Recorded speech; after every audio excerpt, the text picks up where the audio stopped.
Abul Saudi আরবে কাজ করে আজ ৩ বছর।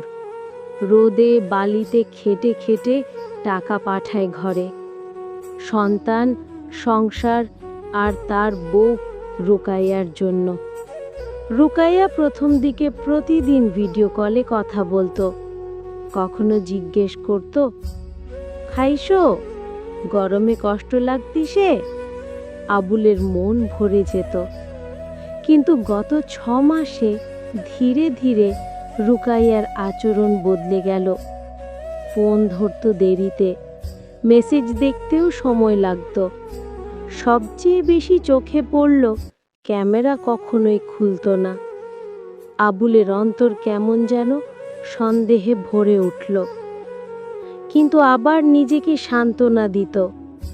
মেয়েটা হয়তো ব্যস্ত, সংসার সামলায় একা। ওদিকে রুকাইয়ার জীবনে অন্য গল্প শুরু হয়েছে। পাশের বাড়ির ছেলে রাফি, চেহারায় আধুনিক, কথায় মিষ্টি আর ফ্রি সময় প্রচুর। রাফি প্রথমে শুধু বাজারে সাহায্য করত, তারপর ধীরে ধীরে কথা, হাসাহাসি, দেখা করা, ছবি তোলা, এইভাবেই প্রেমের আগুন জ্বলে উঠল। একে একে রাফি রুকাইয়ার জীবন হয়ে উঠল আবুলের চেয়ে বেশি কাছের। ধরা পড়ার রাত। একদিন আবুল ভিডিও কলে ফোন করে। রুকাইয়া বলে, বাথরুমে আছি, পরে করি। কিন্তু সেই সময় পাশের এক আত্মীয় রুকাইয়ার বাড়িতে হঠাৎ ঢুকে দেখে রুকাইয়ার রাফি বসার ঘরে গা ঘেঁষাঘেঁষি করে জোরে জোরে হাসছে। তারা দুজনেই চমকে ওঠে। খবরটি মুহূর্তেই ছড়িয়ে পড়ে পুরো এলাকায়। খবর যায় রুকাইয়ার ভাই, তারপর রুকাইয়ার বাবা, শেষে হোয়াটসঅ্যাপে স্ক্রিনশট আর ভয়েস রেকর্ড গিয়ে পৌঁছে আবুলের কাছে। আবুলের প্রতিক্রিয়া। সৌদির ছোট ঘরে বসে ভিডিওটা দেখে নিজের চোখকে বিশ্বাস করতে পারে না।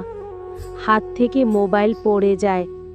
মনে হয় যে মানুষটাকে নিজের জীবন বানিয়েছিল সেই আজ সবচেয়ে বড় আঘাত দিল। আবুলের চোখে পানি নেমে আসে, কিন্তু সে নিজের ভাঙা গলায় শুধু বলে, দূরত্ব বাড়লে মানুষ বদলায়, কিন্তু ভালোবাসা বদলানো এত সহজ না। আমি পারলাম না, তুমি পারলে। শেষ দৃশ্য।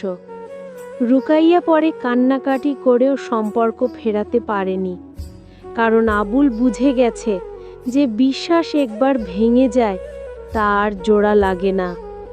আবুল ঠিক করে দেশে ফিরবে, কিন্তু এবার নতুন জীবন নিয়ে, যেখানে বিশ্বাসঘাতকতার জায়গা নেই।